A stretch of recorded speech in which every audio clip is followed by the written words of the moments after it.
Hello and welcome to the Hoop Collective podcast. We talk about the NBA, which we're doing on Monday evening. Free agency is a crackling. Most of the stuff's already done. Joining us from New York City, Mr. Northeast Corridor himself. We're gonna have more Bontemps next year. Just when you thought you didn't have you've got enough, we're gonna have more Bontemps.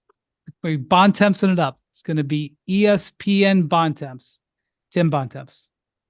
I was waiting to get introduced, and we have a anti-Midwest bias on this pod. So I'm going to remind you that I'm from the Midwest, and I'm going to cede the floor now to my colleague who's not happy. From the Midwest. Yeah, I'm not sure I agree with that.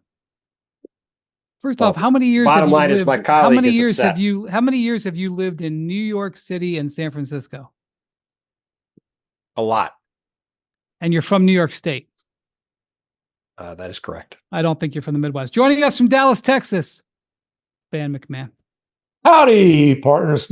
Listen, Wendy, don't you try to butter me up with Mr. Middle America crap, okay? I got a bone to pick with you. Heard it on the pod. I said, I ceded the floor. Watched you on your fancy City Slicker TV appearances today.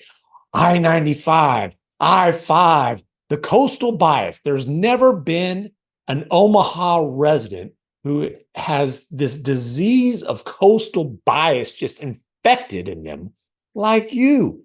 Can we talk about Interstate 35?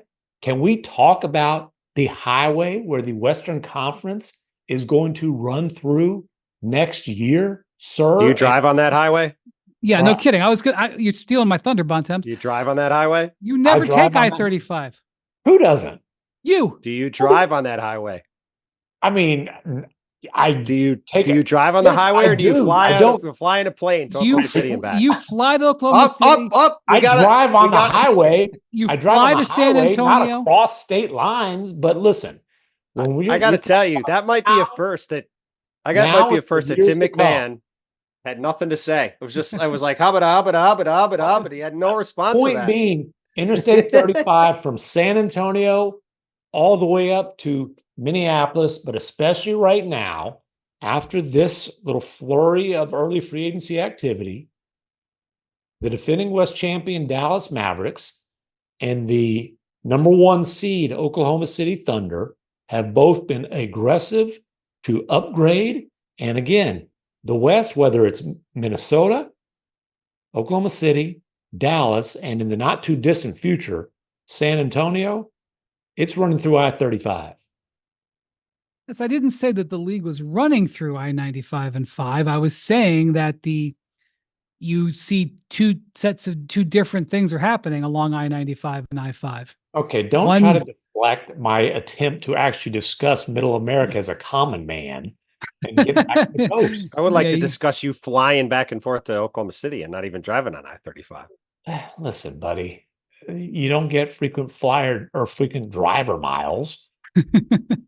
In fact, you do. They keep a little tally right on your car. You actually do. Well, what do you get at Buc-ee's? There's like a Buc-ee's or what's the name of the big gas station? Buc-ee's. Yeah, it's Buc-ee's. There the gas stations. I personally, the coffee's phenomenal. I enjoy their barbecue sandwiches.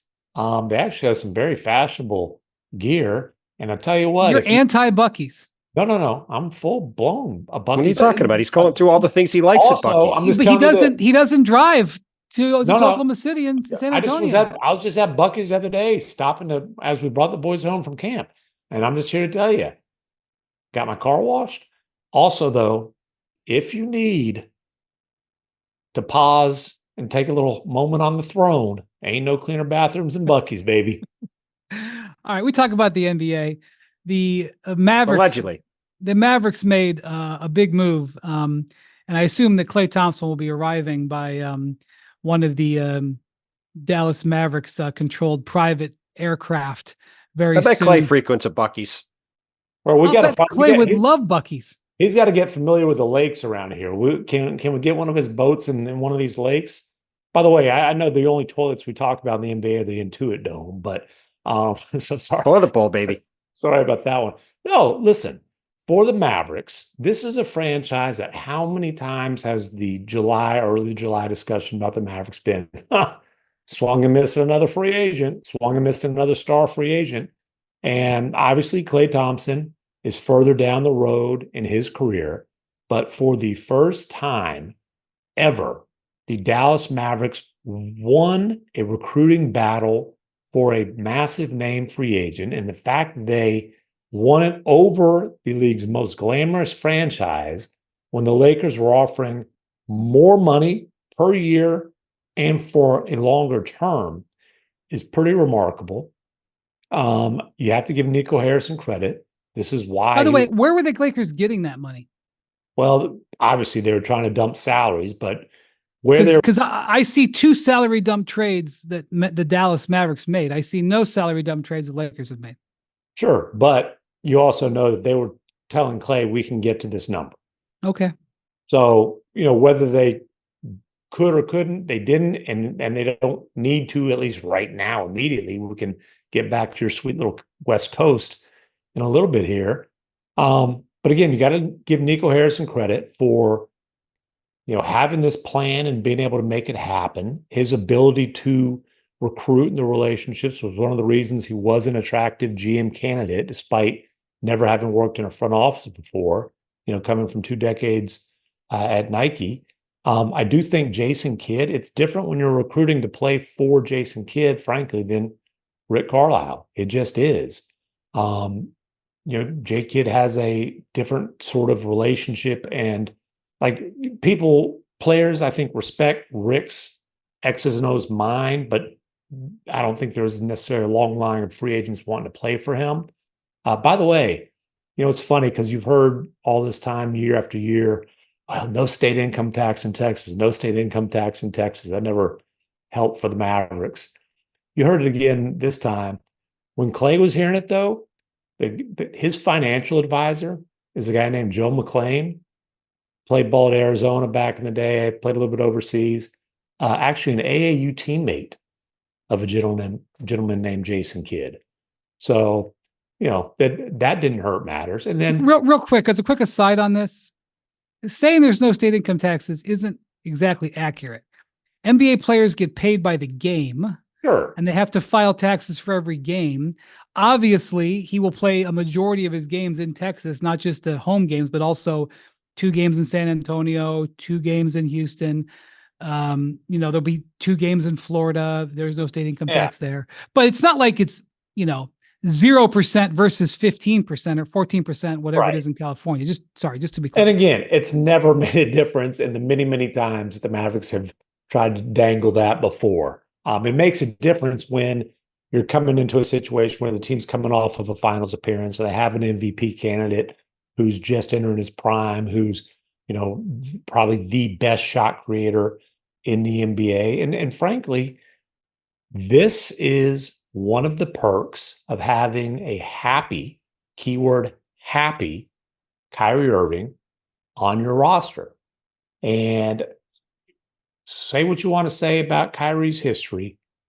I think both you guys would agree with me. He is very well liked and respected by players throughout the NBA. And he's been Klay Thompson's teammate on Team USA on a couple of occasions. Won a gold medal at the 14 World Cup, the 16 Olympics. He was a big part of this recruiting thing. And I think his ability to kind of relate to Klay, because my understanding is they didn't necessarily talk a bunch about basketball. I called Kyrie's agent and stepmom to tell you Riley Irving, and she said, that Kyrie basically was talking to Klay on a kind of a personal basis, not necessarily trying to sell the team, but just, hey, let me meet you where you are. Like, what's going on? And they were talking about boat engines. Sure. Kyrie obviously came here from a situation where he felt disrespected and unappreciated, right or wrong. That's how he felt. Klay clearly had the same type of feelings, especially of this last year in Golden State. And something I'm told that Kyrie really emphasized to him is, hey, what I've found here in Dallas is a sense of family. So having Kyrie as a leader of the team who's comfortable serving as a lead recruiter, so to speak, when Luka's not going to do that. He's not comfortable doing it. He doesn't have the relationships. And he's half a world away. He's in Greece right now getting ready to play an Olympic qualifying tournament. That's a big week of Olympic qualifying, by the way. Sorry. It is. And we're gonna it's gonna be, there's a lot to talk about. We'll get into that as things slow down with free agency. But again, I think this is, you see the production of Kyrie on the court. I think if you're around the team, you've felt his impact in the locker room. This is another perk of having, again, a happy Kyrie on the roster. Yeah, I mean, that's true to a point. I'm just more curious to see where this lands the Mavs overall, because I do like the fit of Klay. Obviously, going with Kyrie and Luka, he's going to get a lot of open looks. I think he's going to knock them down. You have talked, I think, I would think it's fair to say, pretty direct knowledge of the fact, Tim, that Klay is going to start. And that, I think, presents some real challenges for Golden State. Klay is not more so for the Mavericks. Well, sorry. Definitely, that was a Freudian slip. Certainly presents some real challenges for Dallas. He is not the defender he used to be. He used to be an elite two-way player. Now he can't really move nearly the same way, totally understandably, after the injuries he's had. And he's now probably taking the Derrick Jones Jr. spot in the starting lineup. So that's going to be something that Dallas is going to have to navigate, including what they do at the end of games and how that's going to go. I'm very curious to see how that plays out. But we saw the Mavs in the finals look like a team that was young and scared in the moment and not ready for it. And Klay has been in the moment a million times, and having him there and having all the experience they have from being there, I think will help a ton. And we talked yesterday about the Najee Marshall signing. I really like that a lot. Now, they might have to massage some stuff with Klay in terms of sometimes he's maybe not closing games, but I also think, like we talked about on yesterday's pod, it's a different conversation when you're having it with somebody who doesn't have the baggage in a place like Klay did in Golden State, just like Ray Allen did in Boston. He went to Miami. He was very happy to come off the bench. Not saying Klay will come off the bench, but if he's not playing down the stretch in a game, it's not going to be a huge story in Dallas, unlike in Golden State, where his every movement was a huge story. So, this does, I think, make the Mavs better than they were last year. If you look at basically trading Josh Green and Derrick Jones Jr. from your playoff rotation and putting in Najee Marshall and Klay Thompson, I think Dallas is better. Are they as good as Oklahoma City, the other I-35 team we're going to talk about? I don't think so, but they're certainly right there in that pack of teams that's trying to be in the top four in the West, which is a brutal group to get into. And, like you said, for all the years they struck out on getting guys, Klay solves a real need for them, and I think gives them a boost on a few fronts. Do we know? I haven't heard. I just know that LeBron called Klay. Did the Lakers actually get a meeting with Klay? Did they actually meet with him?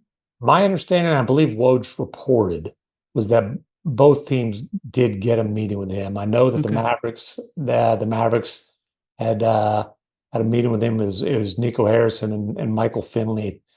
I think the Bottle Inn in Hermosa Beach, California, has gotten more publicity out of this than probably anything that's ever happened. No, Woj repeats. I mean, I don't know if that's a place that Woj frequents. Like, Woj is. I tell you what, he does it with a smile. He's almost like, is he if owned by it or something? If he does, I promise you this: Woj ain't paying for his next meal there as much. I think it's just a next 10 meals. Although I'll tell you, I haven't looked asked at the menu. Oh, it was a reasonably priced menu. I mean, some of the entrees got up in the 40s and 50s, but it wasn't like anything crazy. You'd have the salmon. You always have the salmon. I know you. Not always. Hey, if they've got like a good sea bass on there, I'll go with that. Okay. All right.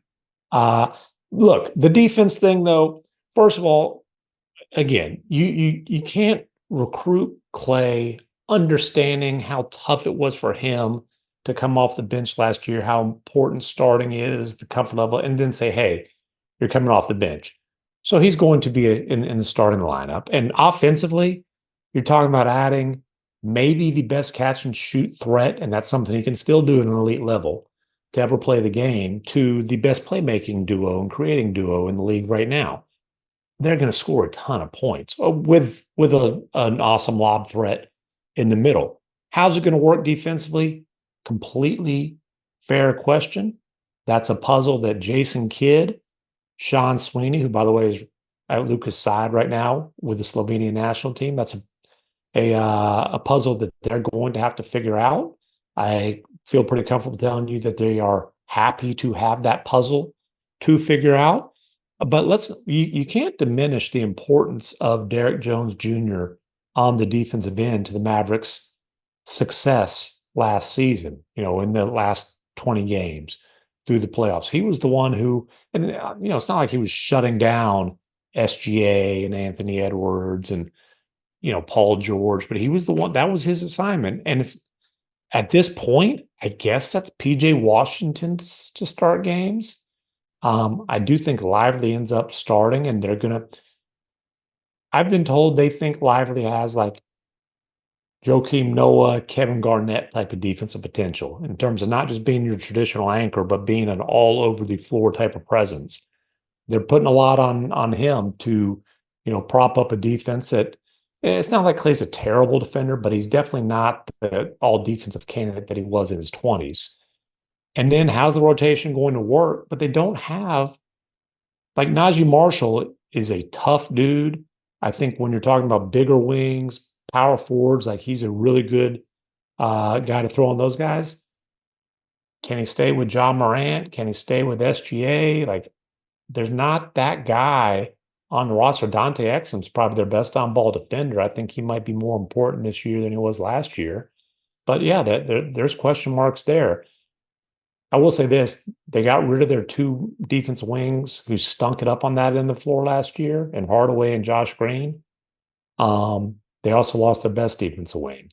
But Quentin Grimes will have a chance to contribute too. But yeah, can the Mavericks be an average to good defense? If so, they're a contender. If not, we'll see. So if you look at the big picture, they traded 5 second-round picks, Derek Jones Jr. and Tim Hardaway Jr. and Josh Green for Najee Marshall and Klay Thompson and Quentin Grimes, who if he gets back to where he was a couple years ago, could be a huge addition. Yeah. Now he's been banged up; he's had a knee issue. We'll see if he's right, but if he is right, he could be a perfect fit for what the team needs. No, he can. Yeah, Quentin Grimes is absolutely going to have. Do you like that, Bontemps? Do you like that in and out there? I like it in theory. I mean, I do think that it overall, from a talent standpoint, it's better. I think a lot of it does hinge, frankly, on Quentin Grimes, because if he is able to give them anything like he did 2 years ago with the Knicks before the knee stuff acted up, he can do all the stuff MacMahon's just talking about from guarding these guards that we're talking about on these teams across the West. If he can't, that's obviously an issue that the Mavs have. And look, they also we're going to have to see exactly what they have promised Klay and how they're going to manage that in terms of having him out there, because like he's still a good player. The idea that he's not washed up, but there's a reason why he was not playing down the stretch of games for Golden State. And it was because they were having issues with him at the other end of the court. And that is where, if you're playing with Luka and you're playing with Kyrie, all of a sudden you could be having a lot of trouble. And like, I love Derek Lively. I think he's got a chance to be awesome. I think, compare him to Kevin Garnett and Rudy Gobert, like, I'm not saying the potential's not there for that, but like, he's got a ways to go to get there. That's what I'm saying. We're talking about a guy who's 19. Like, there's a long way to go. Yes, no doubt. But obviously, we'll hear from Luka, I assume, at some point here this week, and on the Mavericks themselves. But I assume that it was a pretty exciting day for the Mavericks. My understanding is Luka is pretty ecstatic.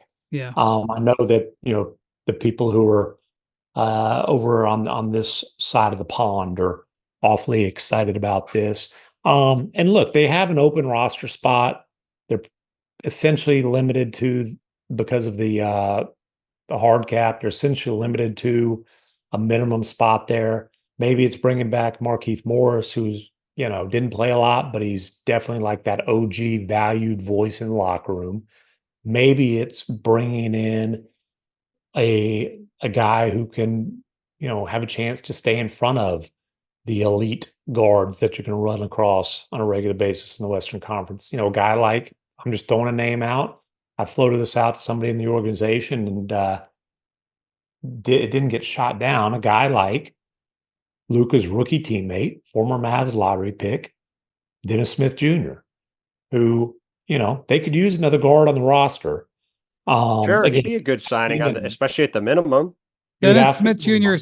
Quietly had a good season in Charlotte last year. He wasn't in Charlotte last year. That was in 2 years Brooklyn ago. last He was year. with Charlotte- the Nets last year. Yeah, Brooklyn. Charlotte a couple Sorry, years ago. Brooklyn. But no, he's what he's become. So quietly, I forgot where he was. He's What a become- solid defensive guard that if they sign him for the minimum, they'd be a very good signing for them. He's Also, a a guy who I pitbull. could see making some sense in Philadelphia as another team that needs to fill out the roster with some minimums. He's become a pit bull defensively. He's a limited offensive player.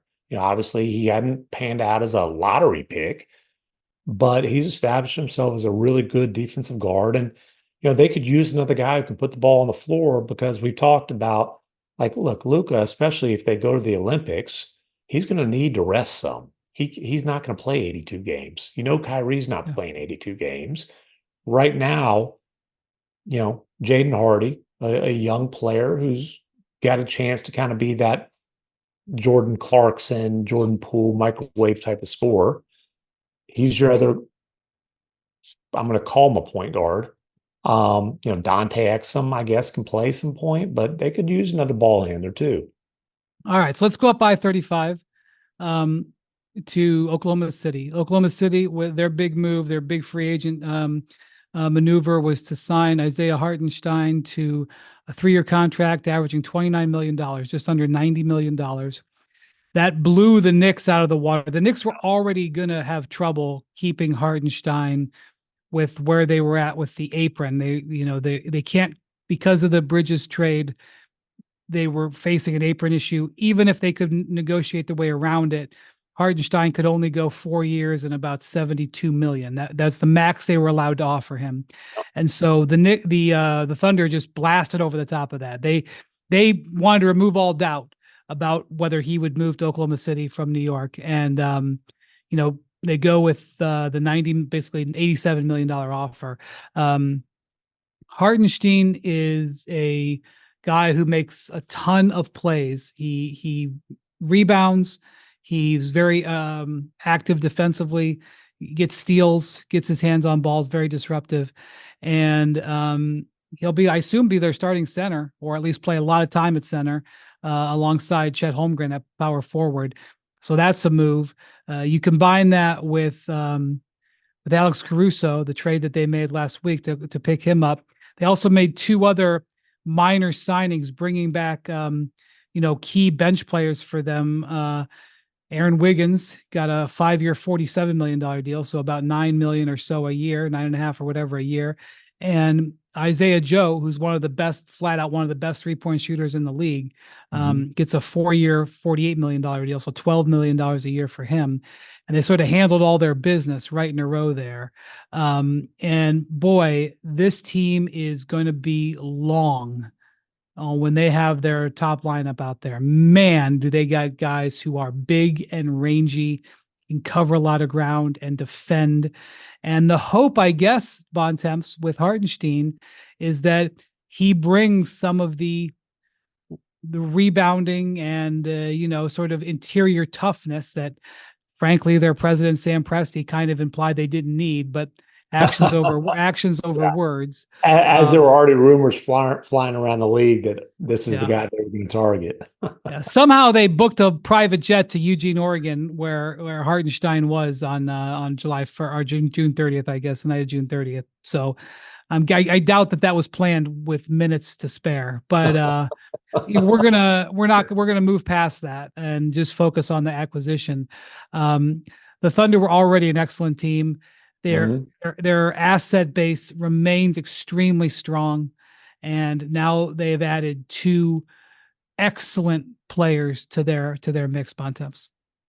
Yeah, I mean, look, they if they had normal shooting luck in the conference semifinals, they're probably in the NBA finals. And instead, they obviously lose to Dallas. It's not a knock on Dallas. Dallas deserved to win, but the Thunder missed a lot of shots they believe their guys would normally make.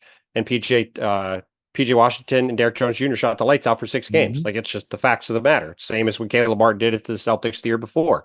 But the Thunder are quite clearly the best team in the West. It's really not close. I actually disagree. I do not think Isaiah Hartenstein will start most of the time. I think I would say the Thunder will still go with their normal lineup, but now they have the ability to play Isaiah Hartenstein with Chet Holmgren if they want, or start him in certain matchups. Maybe he starts against, say, against Nikola Jokic, against Joel Embiid, against Rudy Gobert, and maybe he doesn't against most teams. I would suspect, given the way the Thunder operate, that they'll say to him, we paid you $29 million a year and you will do whatever role you're going to be in. And I would assume Isaiah will be just fine with that. There is a player option on the third year of that deal when the Thunder do start to get expensive, and it does turn that into a bit of a human trade exception, which is something we'll see if the Thunder do something with over time. But look, between Caruso and Hartenstein and the improvement of this Thunder team, especially when we talk about KCP going away, Dallas, obviously, we just talked about they're a good team that has some questions. The Clippers are taking a step back. Minnesota, we have to see what their roster looks like ultimately. The Thunder, to me, should be very clear and heavy favorites to make it to the NBA Finals out of the Western Conference. Look, this is the deepest team in the NBA, and I'm not sure that it's close. And what I would say the Celtics would have a little bit of a argument with that, as with the Knicks. In terms of having like 11 or 12 high quality rotation players. I mean, I think it depends on at some point what level of depth you're talking about. Okay. But I'm talking about just in terms of that. The other thing is, this is Sam Presti. There's been so much conversation around the Thunder about when are they going to package up those picks and go get another star. And this is Sam Presti basically saying, we've got our star core, SGA, MVP finalist, Jalen Williams, who, had a phenomenal sophomore season. He's got a chance to be an all-star as soon as next year.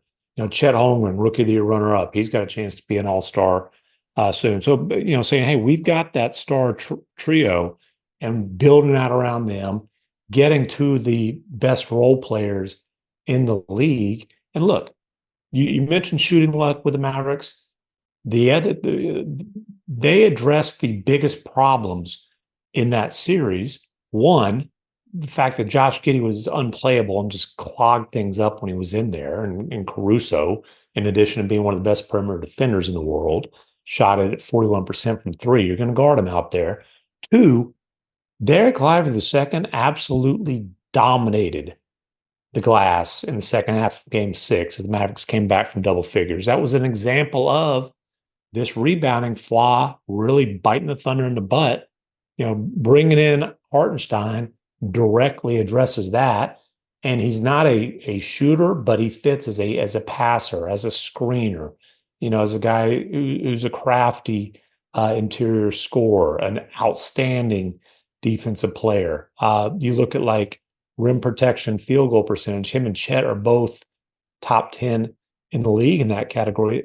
The other thing I think this does, whether Hartenstein starts or whether he comes off the bench, he's not going to play 35 minutes, right? He played about 25 a game last year.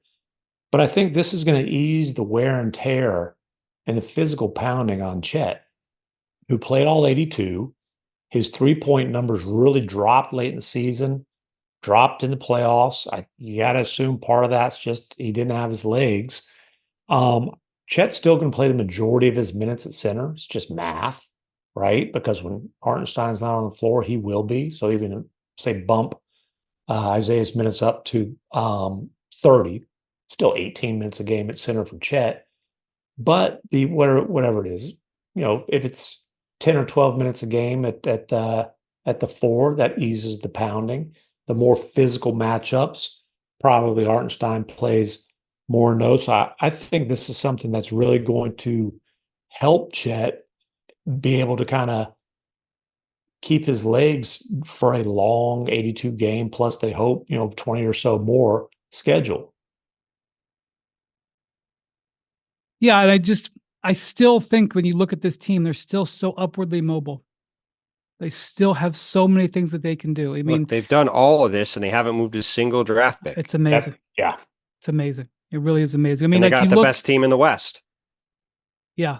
I think it was a good job by the Mavericks considering their limitations with what they've already traded away to do an upgrade. The Thunder upgraded several key spots. Yeah. And are still absolutely loaded. Like, well, dude, they got two perfect fitting elite role players. And like you said, they didn't give up even a second round pick. The Mavericks have traded Josh. They traded Josh Giddey, a guy who shouldn't have been playing in the playoffs for them, for Alex Caruso, a guy who can close games in the playoffs for them, and Isaiah Hartenstein, who solves their biggest issue, which was rebounding.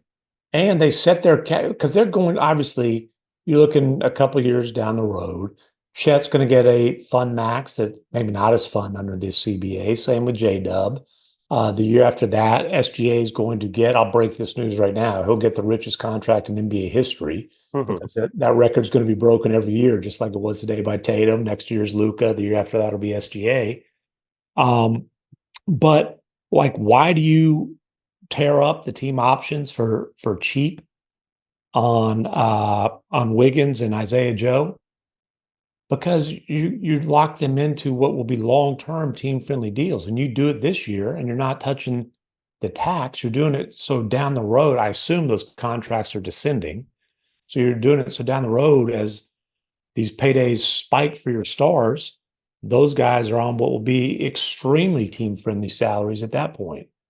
I mean, whether they're ascending or descending, they're still going to be low enough that it's going to be advantageous to the Thunder. And yeah, I mean, look, Sam Presti and those guys have done a phenomenal job for a long time. And they've been, we were joking about it earlier on the group text, but Sam Presti said before the season that they had to finish their breakfast, and they went through the season and they methodically looked at how this went. They cleared some salary when they did the Gordon Hayward trade during the season. The Gordon Hayward trade didn't work the way they hoped it would. He admitted as much after the season in terms of this season's impact. I don't think he scored a single point in the playoffs, but it allowed them the ability to go out and get Hartenstein without having to make any moves in free agency to clear space.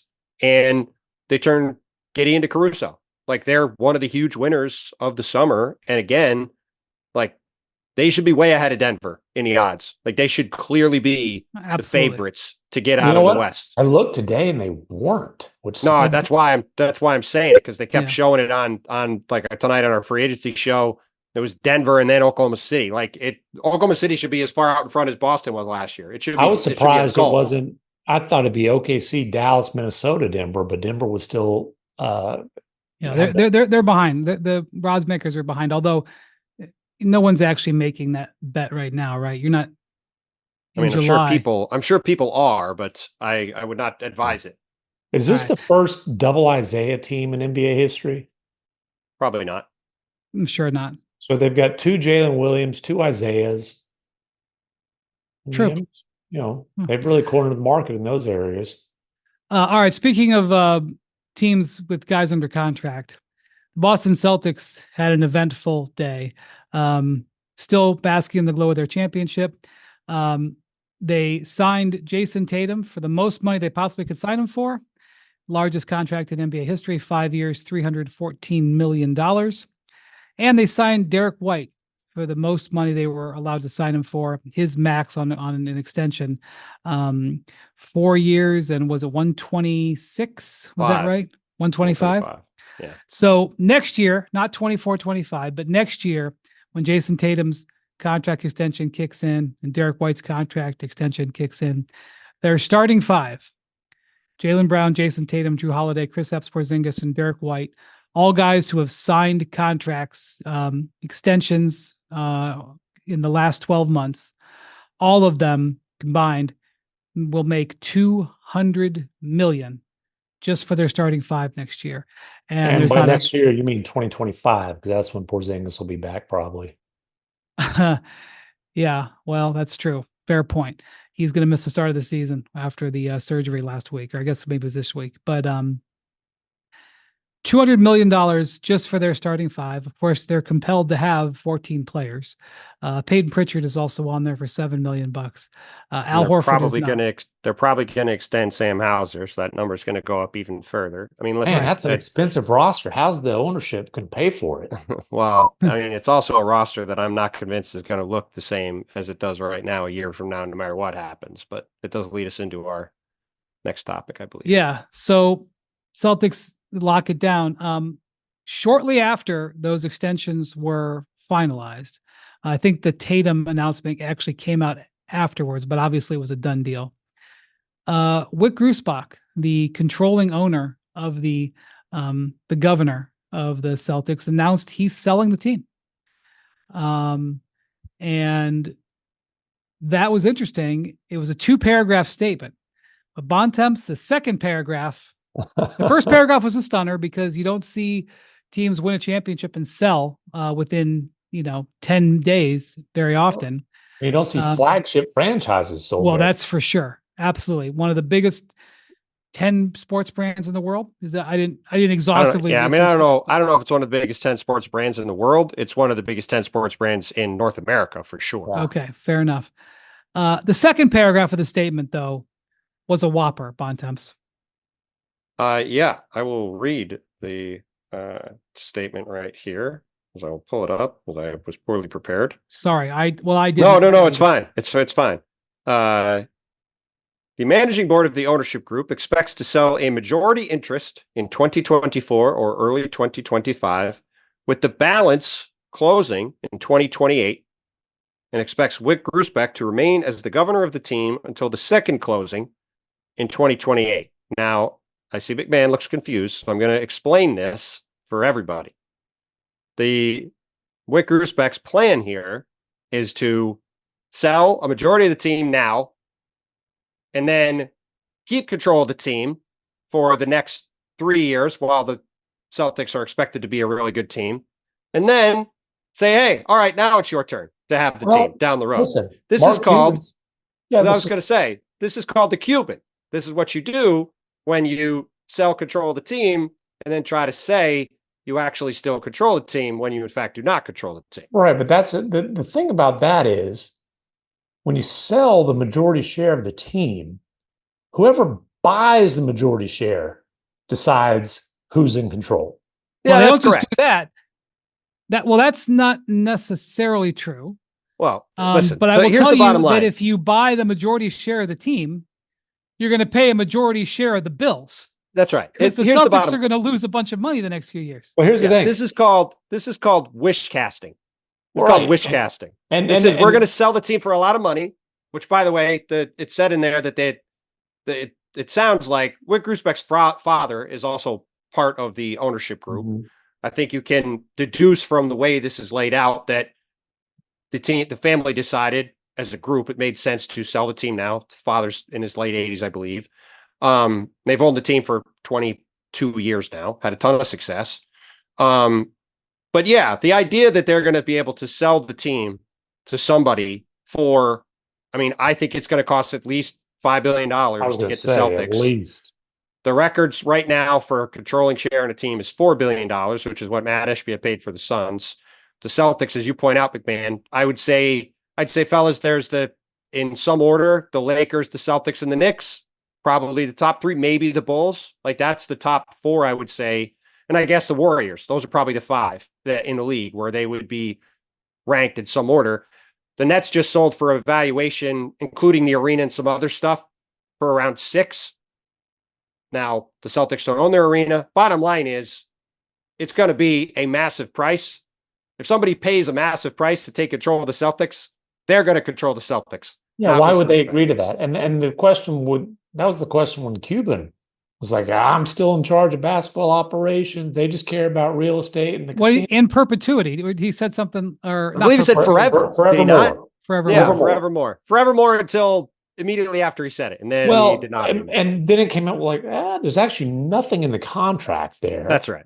And then it came out like nobody knew what that was also a case of because it's not true.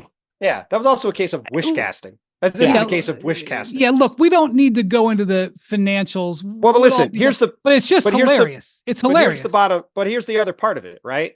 If you're Celtics ownership, okay, and the Celtics have, obviously they're in a huge market. They've got a bunch of deep-pocketed people around this team, but the Celtics ownership group is not Steve Ballmer. Yeah. Like, it's just not. And the Celtics right now are on pace to have a luxury tax and payroll bill as of right now approaching $500 million next year. Not this coming year, but the following year when all these extensions kick in. That would be the record in the NBA history by $100 million. Yeah. Okay. I don't think the Celtics are going to be paying a luxury tax bill to that degree. So there's a lot of different factors involved here. I think there's little doubt that the expense of the team is going to be part of it. And we talked a lot yesterday about the decisions that come with this new CBA and the moves teams are going to have to make.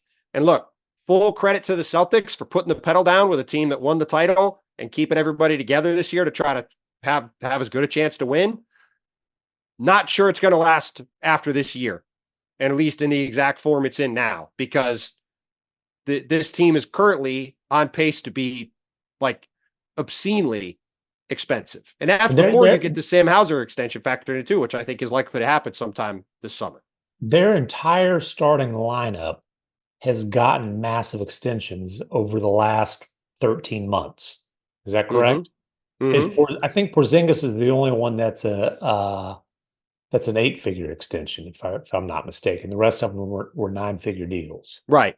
I just want to put something into perspective, because I just think every now and then it's a good idea to just put Steve Ballmer into perspective. Obviously, it's been a bad couple of days for the Clippers and Steve Ballmer.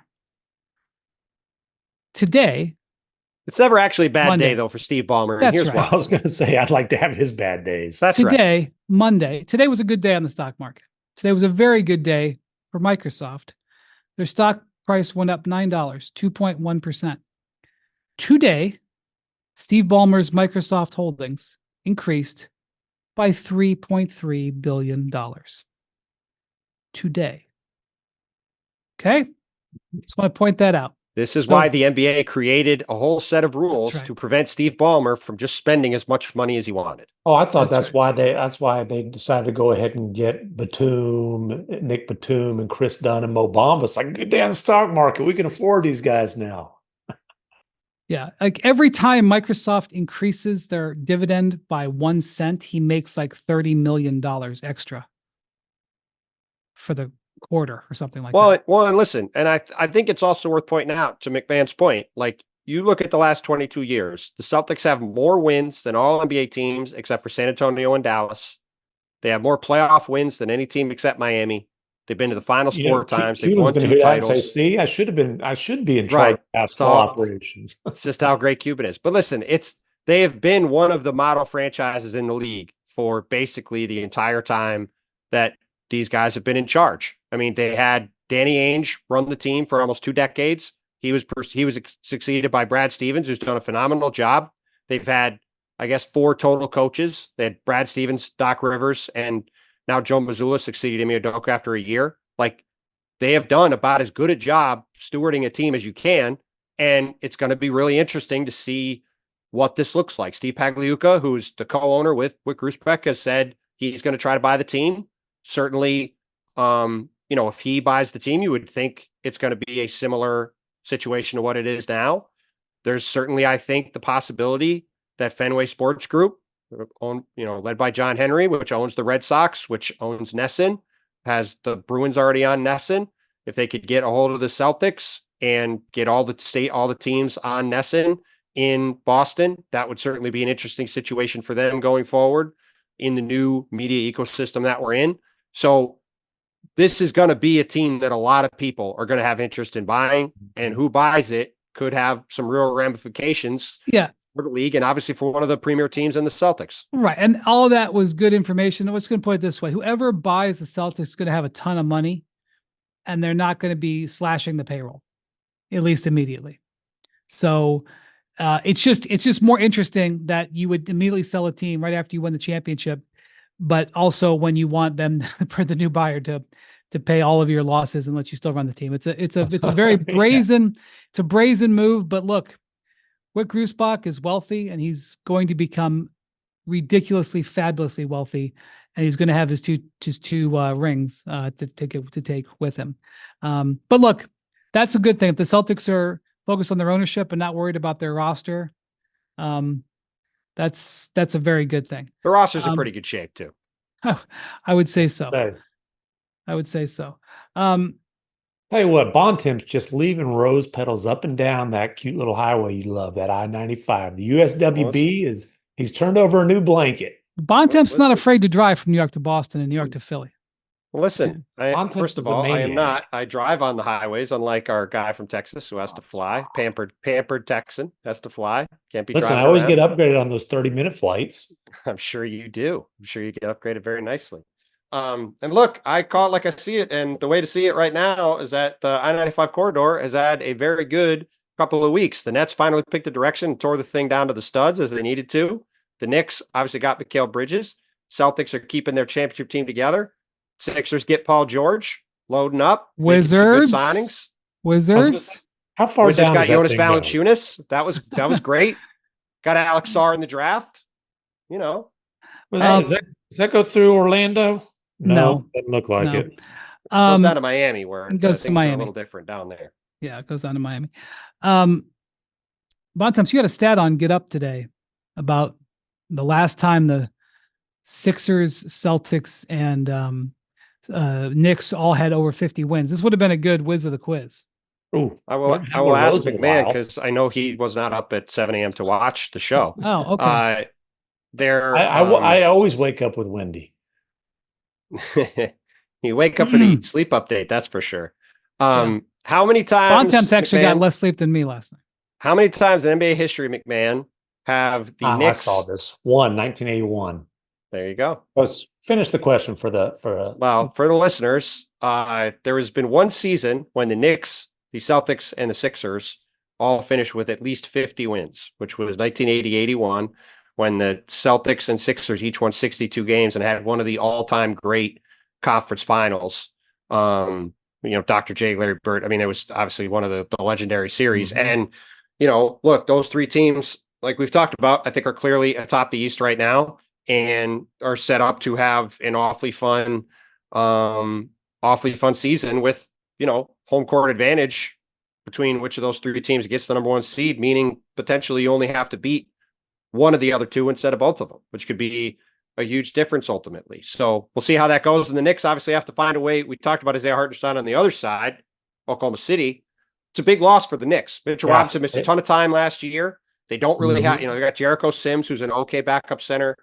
Certainly he's had some injury issues. You've got Joel Embiid sitting there, again, down 995.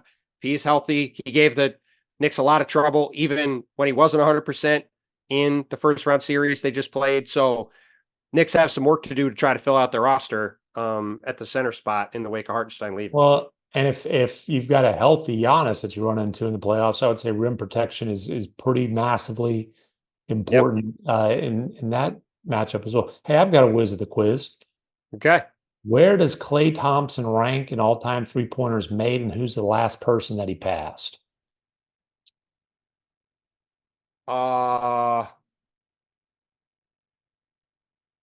He is he sixth? He's sixth. Who's the last person that he passed? I'm guessing Jason Kidd. Nope. Ray Allen? Nope. Ray Allen's ahead of him. Reggie? Nope. Hadn't passed Reggie. Honestly, this one, it shocked me that it wasn't huge news when he passed him, because it was Kyle Korver. And you know how important it is when you pass Kyle Korver on the all-time three-pointers made list. That is something where it's worth an all-out brawl to get that damn ball. And so I guess there wasn't like a wrestling match for the basketball after the game. It shocked me. He just passed Kyle Korver, and it wasn't like headline news. What the hell? Oh man, that was so well done. Do you think that they could put their hands on that ball right now? The other, the other ball, Did the the other Pacers, Kyle the Korver Pacers ball. manage to smuggle that ball out too? I don't know. I got to go back and figure out. Like if you asked when Dame that's- Willard, like if he was right here, you could say, "Hey, where's that Kyle Korver ball?" Do you think he could give you an answer? Maybe the answer is yes. Maybe seriously, maybe he's like, yes, it's in spot 6 on my ball display No, case. he can tell you exactly where it is. It's at Giannis's house. Oh my God, that was great. Listen, we'll be Oh, talking man. plenty of Giannis soon, though, because Greece is hosting that Olympics qualifier. Slovenia's in that bracket. I We love think- FIBA on the pod. We love the FIBA balls. I'm We know. excited. Well, we No, actually got a I we do actually enjoy got a FIBA big ball. weekend of news coming up here because We sure Bontemps do. is headed off to Vegas here in a couple days to Team USA is starting training camp. Bontemps have is to, have to be gonna cover Brian's it. caddy while he takes a break until he goes on his international sojourn. He'll Yeah. take Paris, let you roast in Vegas. Exactly right. It's exactly right. Yeah, Now you I'm see gonna- where things sit, everybody. Well, first off, Yeah, we as in we'll cover Team USA. You get Vegas, I get Paris. he's on a roll. First off, I did this job for many years for Mark Stein. Before I had I was covering the senior team, That's which is correct. this is my swan song. This is my last Olympics. my Yeah, last yeah. Olympics. Hey, MacMahon, guess what? He's going to do Paris and he's going to get out of the way so I could do Los Angeles, very far away. Don't forget the Qatar. Don't forget the Qatar World Cup in Yeah, the I was summer gonna of ask for the Qatar in a couple 2027. Listen, I was prepared to leave after Tokyo, but that doesn't really count as an Olympics. I couldn't leave my hotel room, so I think I'm within my rights to go to Paris. You're totally within your rights. It's all good. It's just funny. Yeah. Well, I'm But looking anyway. forward to this weekend. There's going to be a lot of news at Team USA. We're going to have a lot of stuff going on in these qualifiers. We do enjoy FIBA ball here on the Hoop Collective, and there'll be a lot to talk about. It'll be fun. Hey, Yeah, you know so- who's going to be at Team USA? LeBron James. And he's LeBron gonna James, Steph Curry, Kawhi Leonard, Oh, Joel yeah. Embiid. Kawhi Leonard. Well, Joel LeBron's Embiid. going to have a contract finalized, fellas. What's that number going to be on that contract? 160 million is what it's going to be because, look, here's the thing about the Lakers. That was a professional segue, McMahon. Absolutely professional. Hey, he's giving you Team USA. I'm trying to take over hosting duties. Actions over words. As of right now, 11:30 p.m. Eastern time on Monday, the Lakers have made one signing this offseason, and it isn't even their second round draft pick. It was a max contract. It was, I guess, a max for Jesus Max Christ. Christie. He's rolling right now. Whatever he ingested is kicked in, Bontemps. He's really feeling it. He's recovered from the yips at the start of the pod when he got thrown off by the I-35 comment. And now he's rocking and rolling. You're right. We're back. By the way, we're back on I-5. Thank you very much. There we go. They've signed one contract. That's Max Christie. And that seems problematic, Brian, if you're trying to become a championship contending team when you won one playoff game. I'm not sure that signing free agents is something that they're really interested in doing because Rob Pelinka came out and said, we want to focus on development and we want to focus on, keeping our draft picks. And so while I think LeBron definitely gave a lot of excitement to the Laker fan base when his agent went on the record and said he would take less, it was not what Rob Pelinka was talking about a couple of days earlier when he hired JJ Redick. Can I steal your line, Brian? Yeah. To ask you a question? Yeah. Why would he do that? Why? LeBron James and Rich Paul are not dummies, right? No. They set up this expectation of, hey, we are going to take less money. We're going to deign to cut into our $500 million or whatever it is they made. And I'm not faulting them for doing it. Sure, great. But it then set up this expectation to where the Lakers would get this benefit from LeBron James if they could get Klay Thompson or one of these other couple guys to sign. But they were probably all kind of long shots in the first place to really get any of them, right? So I will ask, as the LeBron watcher on the pod, why would they do that? I do think they were hopeful they could get either Klay Thompson or I never really seriously thought Jonas Valanciunas was going to have him take a pay cut. But why would they announce it to the world this way? Why would they do that? Because there's no downside. That's correct. Yeah. If it works out, it's the most magnanimous gesture ever. The Lakers have returned to championship contention by signing one mid-level player and using draft picks to trade away D'Angelo Russell, all because of the ability of LeBron James to give back to the Laker franchise. And if they fail to do that, then he gets to take all his money and say, "You guys messed up. I would have taken a pay cut. Boy, I you tried failed to get any players." Seems like a great setup to me. They had apparently a real offer for Klay, and only Klay knows how close he would have done it. So I mean, it wasn't like there was no chance of it happening. Well, like and listen, could have happened. I'm joshing around. I'm joshing around a little bit with this whole thing, but I'm just gonna say I think the Lakers dodged a bullet by not doing this Klay Thompson thing. And it's not that Klay Thompson can't play, but it's that this move would not have made them any kind of serious contender to do anything except maybe get into the top 6, maybe in the West. And so you're going to trade draft picks to trade D'Angelo Russell to then sign Klay Thompson to put him on this team to maybe finish 7th. I think that would have been crazy. I think they're much better off holding their powder, not trading these picks, trying to develop these players. Let's see if JJ Redick can develop a system that they like going forward with some of these players. Maybe they could develop Max Christie into some kind of player. Maybe JJ's structural changes will result in maybe they'll do something. But this team, despite all of our attempts to try to will it into championship contention, is a contender to potentially be in the play-in tournament. Look, again, actions over words. The Atlanta Hawks just made a trade, trading away DeJounte Murray, and one of the most important things they did was acquire the Lakers 2025 unprotected first-round pick. Mm-hmm. They looked at the lay of the land and said, we like the Lakers 2025 pick. David Stern, the older I get and the more grays I get, the more I respect some of the stuff he used to say.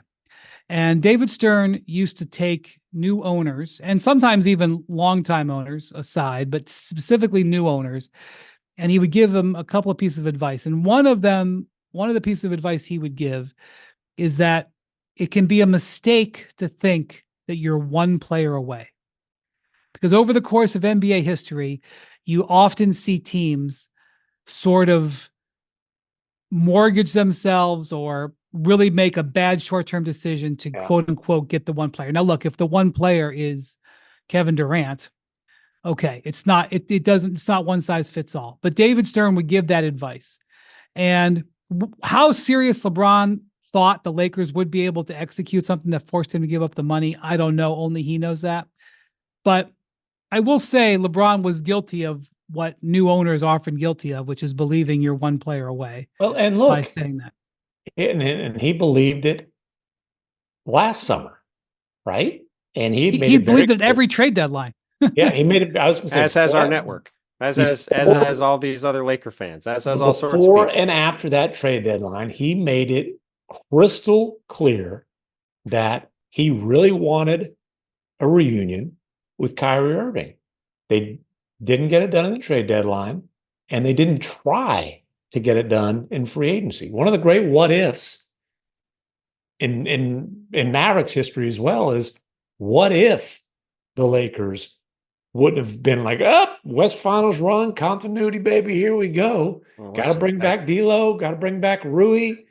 And now they couldn't have offered the same amount of money as the Mavericks, but they could have made a bid that would have been interesting to see what would have happened. They chose not to. Listen, there's a lot of completely ridiculous things the Lakers have done over the past few years. There's a giant list, but probably the single most confounding thing is their repeated choosing of D'Angelo Russell. Choosing him over Mike Conley, choosing Kyrie, even as much as I have made my points about Kyrie Irving, they chose D'Angelo Russell over Kyrie Irving. Like, it's very strange. And red hot, he still remains on the Hachimura. Well, yes, and now he still remains on the team, and he's sitting there on this contract he opted into because he didn't have a market, because that's what you do when you opt in, because you don't have a market, and they're still sitting here with D'Angelo Russell all this time later. He remains on the team like Russell Westbrook remains on the Clippers, But Nikola Jokic doesn't want to play with D'Angelo Russell. He wants to play with Russell Westbrook. That is a fascinating. Assuming that transaction actually happens, which Denver right now is looking for cheap talent because they're not really spending, and I guess I think what the Nuggets are waiting for is for the Clippers to cut Russell Westbrook, and they did acquire Chris Dunn, who I assume will be getting point guard minutes, Russ's minutes, I guess. I think they're just going to try to sign him, and I guess if you're signing a minimum guy, you're getting what you pay for. But I have to say the concept of Russell Westbrook fitting in really well with the Nuggets caught me by surprise. But they need somebody to score in the second unit, and our buddies at DNVR Sports, they're the ones who put out there that, hey, Joker wants to play with Russ, and I asked around, and I was told that is true. Players are not good GMs. We just got done talking about this with LeBron James. With Russell Westbrook on the Nuggets will be a disaster. And if they sign Russell Westbrook after letting KCP go, give me a break with the Nuggets. Just give me a break. This is just absolutely ridiculous management. Joker remembers, though. He remembers, just like I do, the most memorable regular season game, one of top 2 or 3 that I've ever covered. The last time the Nuggets didn't make the playoffs, Russell Westbrook eliminated them with a 30-some-odd foot buzzer beater to give him 50 points, cap a comeback. On the day he broke Oscar Robertson's record, the man's built for mile-high moments, baby. I'm honestly really mad about this Denver offseason. USWB, we got him off. You've got Nikola Jokic. You've got Nikola Jokic. He's one of the best players of all time. He's in his prime, and this team is just sacrificing pieces off the team over money. Hey, it's infuriating. Last I checked, Christian Brown they've got him ranked above Alex English now in all-time Nuggets greats. Look, there's a ton of pressure on them to deliver this year after the moves they're making. And I'm sorry, I am not a believer in Russell Westbrook going to this team that already doesn't shoot any threes, and now you're going to add Russell Westbrook to it. I just don't understand the theory of what they're doing. It doesn't make any sense. Well, if you need coverage of, here's the thing. When you sign minimum players,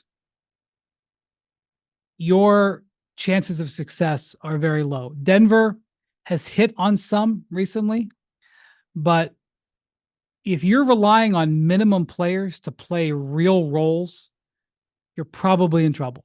Well, no matter who that minimum player is, honestly, I don't care who it is. Derrick Jones Jr. played a pretty critical role for the Mavs last year. I mean, to Brian's point, though, that's the exception that makes the rule. If you're relying on it, it was a beautiful surprise for the Mavericks. Right, but if you do it, and that's obviously the risk of what Philadelphia is doing, right? And by the way, because there's a bit of a narrative that the Warriors have made some tragic mistake in terms of being a championship contending team by not re-signing Klay Thompson. I am bummed out that Klay Thompson is not on the Warriors going forward. I would like him to have just played his whole career there. It would have been fun for those guys to all ride off in the sunset together.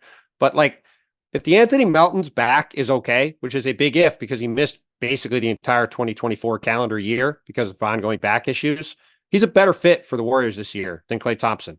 They'll be better this year having DeAnthony Melton on the team than Klay Thompson. Doesn't mean Klay Thompson's bad, but he's a better fit with his skill set next to Steph Curry right now than Klay Thompson is. And he'll come off the bench behind Brandon Podds. I can never say the name. Podziemski. There you go. I'm not 100% certain on that if he's healthy. I could see him starting at the 2 because he is a dynamite defender and he's a borderline 40% three-point shooter. I wouldn't be shocked if Pod starts either, but DeAnthony Melton's really good. And if he had not had these back issues last year, he wouldn't be signing a 1-year full MLE deal, which clearly a bet on himself to have a big year and get paid next year. So I like the fit of Klay in Dallas. It would have been nice if they'd been able to find a way to make this work in Golden State. But the idea that the Warriors have completely taken a massive step back here, I just don't buy that I mean, they didn't narrative. make the playoffs last year. It'd have been nice from a warm, fuzzy standpoint. And it's like, it is a bummer that a guy who had such a legendary run as a one-team guy is going to another team. But the simple fact is Klay was miserable last year. It was time for them to break up, and they That's didn't right. break up the dynasty. They broke up the guys who were the core of a dynasty that's past tense. That's been over. That's right. Yeah. That's been over. They and give them credit. They came back a couple years ago, one last hurrah, won the 4th title. I mean, legendary stuff. But they were the most expensive lottery team in the history of the world last season. They're literally the most expensive team in the history of the league last season. Finished 9th. All right. We have still more to come the rest of the week. We still haven't seen I haven't seen the Cavs do anything yet. So we'll see if Donovan Mitchell gets extended by the next time we join the podcast. I see DeMar DeRozan winds up too. He's probably the biggest free agent left on the board. Yeah, and we didn't bring him up with the Lakers. Probably. Well, I mean, I know the Lakers have talked about it. He's not a good fit for the Lakers. Well, like when does that ever stop? I guess if you can get him at the mid-level, that's a good value. It's a funny line also. That's a good value, but he's a bad fit. Well, and the other, that is true. I don't like the fit of DeMar there. Will be interesting to see where DeMar lands because he doesn't seem to have a clear home at the moment. And the other thing to watch for too, and we talked about it a little bit, is the Pelicans in general. I find fascinating. They have this Brandon Ingram situation. He clearly seems like the odd man out there, unless they can do something with CJ McCollum, which I think will be a lot harder to do. And on top of that, they have basically no center on the team. They've got Yves Misi, their rookie first-round pick out of Baylor. And if you count Zion as a center, which I don't, I say he's a 4, that's it. So you think? Yeah, he's not a center. Well, that's what I mean. I'm just saying. Misi, by the way, on his X profile or whatever, on his X, he posted a video of himself a few years ago playing on a dirt court. And just dirt court on the ground, on the dirt in Africa. And he's like, look how far I've come. I was like, it's pretty good to go from playing on the dirt. And it wasn't like when he was 8. It was no, I mean, look, he's a really interesting guy going forward, but he's not going to be playing 35 minutes a game. He's not starting. They've got to turn probably Ingram into a starting center. That's no secret. Yeah, it's just going to be very interesting to see what they look like because they've clearly in both them and Atlanta after that DeJounte Murray trade, that Atlanta's got like 6 centers on the team, it seems like, and the Pelicans have none. So something roster-wise has got to give in both places. Curious to see what that looks like. All right. Well, thank you for listening and watching the Hoop Collective. Thank you to Jackson, our producer. Thank you to Tim and Tim. And we will talk to you. Oh, enjoy your 4th of July, everybody. And we'll talk to you later this week. Thanks, Cupcake. Adios, amigos.